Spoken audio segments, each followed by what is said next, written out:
बच्चों, आज हम इस वीडियो में कक्षा 8 बोर्ड परीक्षा विषय हिंदी का नमूना प्रश्न पत्र को हल करने जा रहे हैं। अच्छी तरह से इसको याद कर लेना है।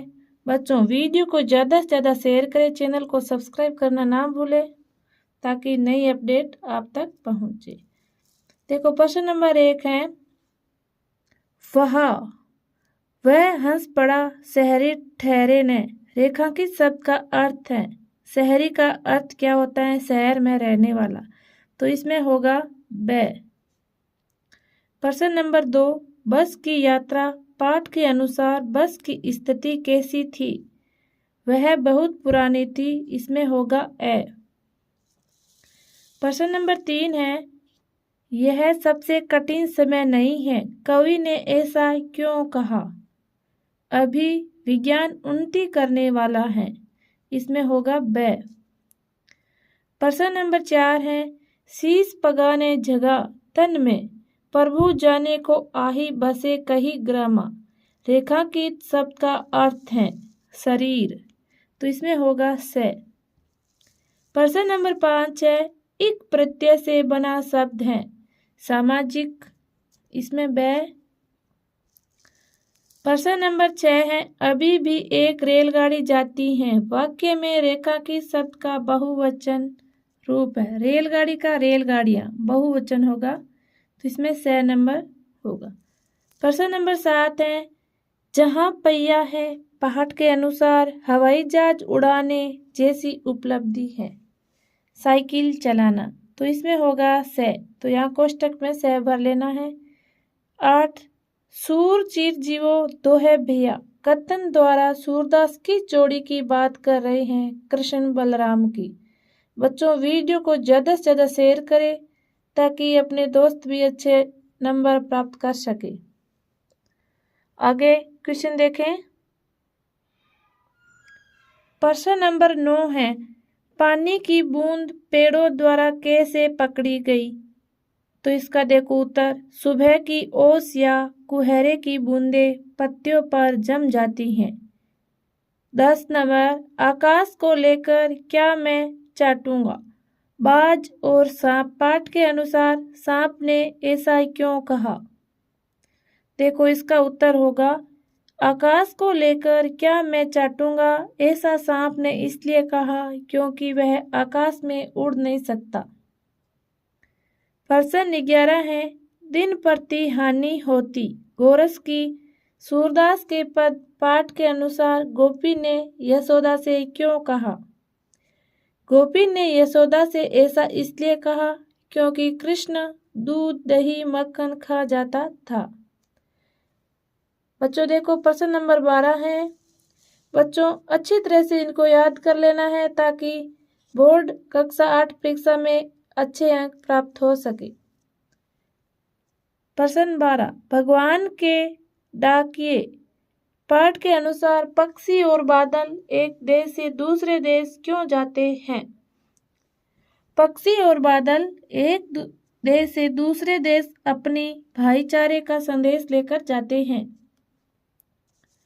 प्रश्न नंबर 13 है, सु उपसर्ग लगाकर 2 शब्द बनाइए।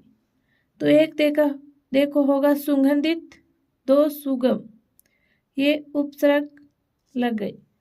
प्रश्न नंबर 14 है, सच का विलोम शब्द झूठ है। इसी प्रकार निम्नलिखित शब्दों के विलोम शब्द लिखिए। तो देखो, अच्छी तरह सही कर लेना, इसका 1 नंबर होगा और इसका 1 नंबर, तो दोनों 2 नंबर की। उजाला अंधेरा, नरम कठोर। आगे देखो, प्रश्न नंबर 15, लघुत्रात्मक प्रश्न आएंगे 15 से 22 तक। तो देखो, बस की यात्रा पाठ के अनुसार बताइए कि जो व्यक्ति यात्रियों को बस तक छोड़ने आए वे बस को आश्चर्य से क्यों देख रहे थे? जो व्यक्ति यात्रियों को बस तक छोड़ने आए वे बस की जीर्ण शीर्ण अवस्था देखकर आश्चर्यचकित हुए। प्रश्न नंबर 16 है, ईमानदारी को मूर्खता का पर्याय समझा जाने लगा है, क्या निराश हुआ जाए? पाठ के आधार पर इस कथन के पक्ष में तर्क दीजिए। तो देखो, ये प्रश्न 4 नंबर का आएगा, 1% 4 नंबर का आएगा। ईमानदारी को मूर्खता का पर्याय समझा जाने लगा है, क्योंकि छली कपटी व्यक्ति ईमानदार की परवाह न करके फल फूल रहे हैं। तो देखो अच्छी तरह से इनको याद कर लेना और सुंदर सुंदर राइटिंगों में पेपर को हल करना है। प्रश्न नंबर 17 है, सहप्रसंग व्याख्या कीजिए।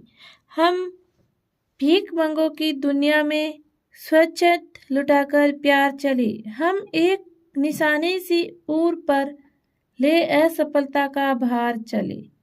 तो देखो इसका पहले प्रसंग, तो यह गद्यांश भगवती चरण वर्मा द्वारा रचित कविता दीवानों की हस्ती से लिया गया है। इसमें कवि कहता है कि चाहे लोग वीरों को कुछ न दे पाए, लेकिन वीर समाज के मंगल कामना करते हैं। तो इस प्रकार पहले इसके प्रसंग लिख लेना है, फिर इसकी व्याख्या लिखनी है। तो देखो कवि ने इस संसार को भीख मंगा कहा है, क्योंकि संसार का यह स्वभाव है कि वे हमेशा दूसरों से कुछ न कुछ प्राप्त करना चाहते हैं। किसी को कुछ देना उनके स्वभाव में नहीं है, लेकिन बलिदानी वीर सभा पर समान रूप से अपना प्रेम लुटाते हैं। इस प्रकार सहप्रसंग व्याख्या को हल करना है। प्रश्न नंबर 18 है बच्चों, निम्नलिखित मुहावरों का अर्थ बताकर वाक्यों में प्रयोग कीजिए। तो इसमें देखो धूम दबाकर भागना, डरकर भाग जाना। तो देखो इसमें वाक्य में प्रयोग करना है, पुलिस को आते देखकर चोर वहां से धूम दबाकर भाग गया। ब नंबर, चारों खाने चित होना, बुरी तरह से हार जाना। तो इसको वाक्यों में प्रयोग करेंगे हम, राम ने अपने प्रतिद्वंदी के चारों खाने चित कर दी। इस प्रकार प्रश्न नंबर 18 को हल करना है और 1% 4 नंबर का आएगा। तो यहाँ देखो प्रश्न नंबर 19 है, वाहन चलाते समय आप कौन कौन सी सावधानियां रखेंगे? कोई 4 सावधानियां लिखिए। शराब पीकर या नशे में गाड़ी नहीं चलाएंगे। 2, गाड़ी चलाते समय मोबाइल पर बात नहीं करेंगे। 3, यातायात के नियमों का पालन करेंगे। 4, वाहन की गति सीमा पर नियंत्रण रखेंगे। प्रश्न नंबर 20 है,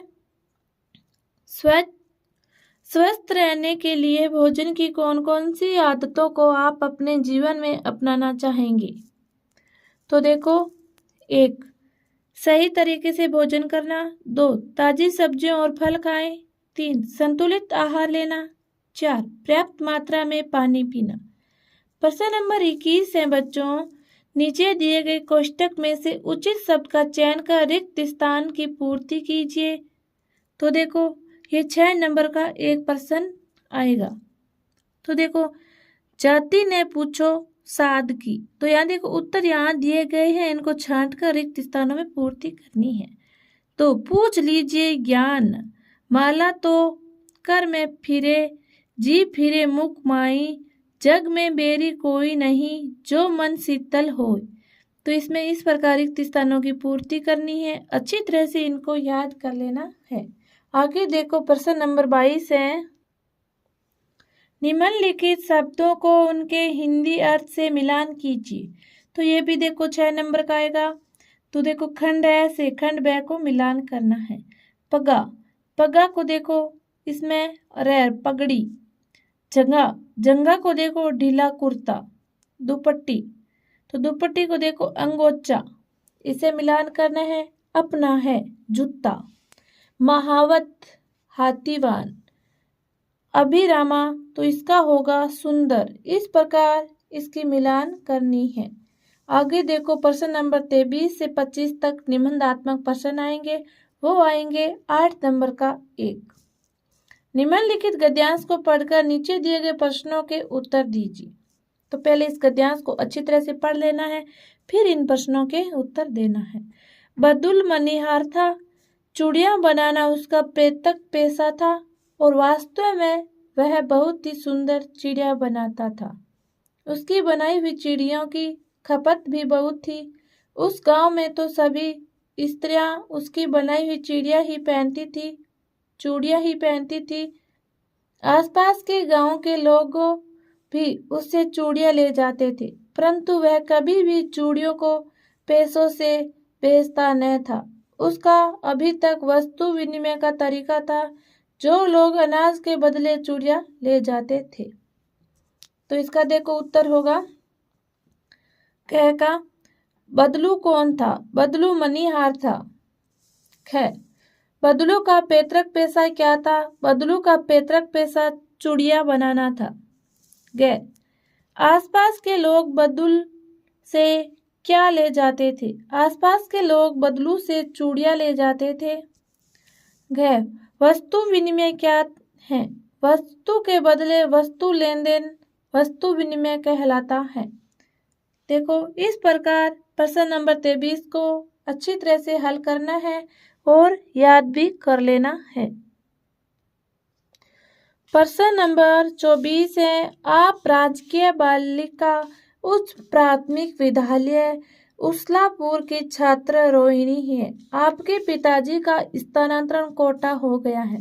आप भी उनके साथ कोटा जा रही हैं। अपने प्रधानाध्यापक जी से स्थानांतरण प्रमाण पत्र लेने हेतु प्रार्थना पत्र लिखिए। देखो अच्छी तरह से प्रार्थना पत्र लिखनी है और ये 8 नंबर का एक प्रश्न आएगा। तो अब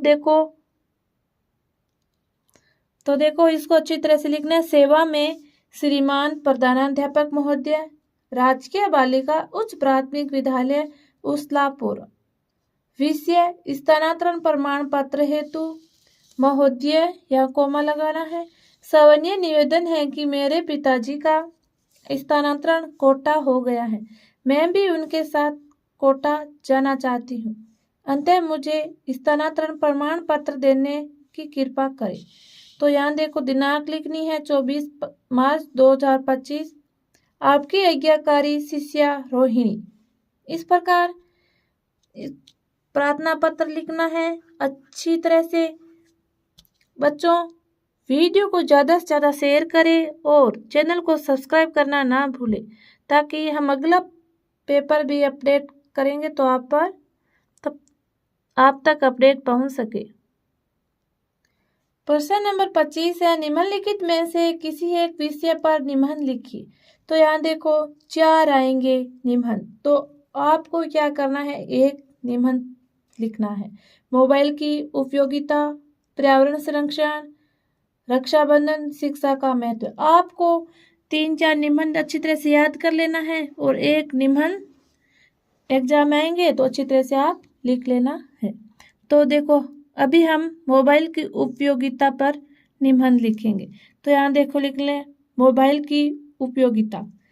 यहाँ सबसे पहले क्या लिखेंगे, प्रस्तावना। मोबाइल फोन आज की दिनचर्या का महत्वपूर्ण अंग बन चुका है। यह एक छोटा सा इलेक्ट्रॉनिक उपकरण है। हम किसी भी रंगीन फोटो या वीडियो को भी दूसरों तक पहुंचा सकते हैं।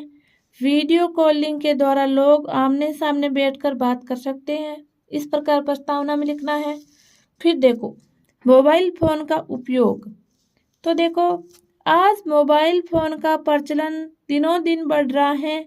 इसका उपयोग बातचीत करने और संदेश भेजने में तो होता ही है, इसके साथ ही इसका उपयोग बैंकिंग क्षेत्र में, नौकरी के क्षेत्र में, सूचना और समाचार प्रेषण के क्षेत्र में, कला के क्षेत्र आदि में भी खूब हो रहा है।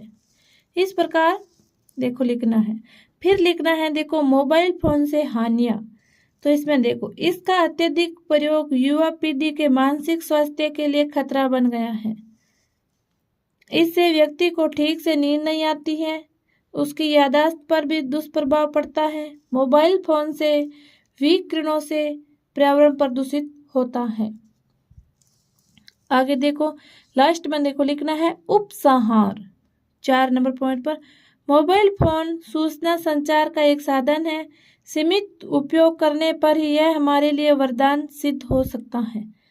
देखो इस प्रकार निबंध लिखना है अच्छी राइटिंग में। बच्चों वीडियो को ज़्यादा से ज़्यादा शेयर करें, चैनल को सब्सक्राइब करना ना भूलें, वीडियो को लाइक करें। Thanks for watching. धन्यवाद।